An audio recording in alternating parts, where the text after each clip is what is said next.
Hey everyone, welcome back to another tutorial. In this ScreenPal guide for 2026, I'll show you how to use ScreenPal for tutorials. Whether you're teaching software, creating educational content, training employees, explaining workflows, or building a YouTube tutorial channel, ScreenPal provides the tools you need to create professional and engaging tutorial videos. So let's get started. First, sign in to your ScreenPal account and open the ScreenPal recorder. Before you start recording, take some time to plan your tutorial. Create an outline of the topics you'll cover and organize your content into clear sections.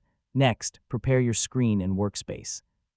Close unnecessary applications, disable distracting notifications, and make sure everything you plan to demonstrate is ready before recording begins.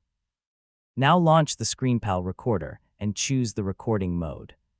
For most tutorials, you'll want to record your screen, although you can also include your webcam if you'd like viewers to see you while you explain the content.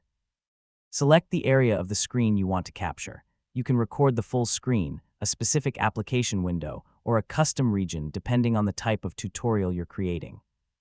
For the best results, focus on clear explanations, organized content, good audio quality, and a smooth step-by-step teaching style. And that's how to use ScreenPal for tutorials.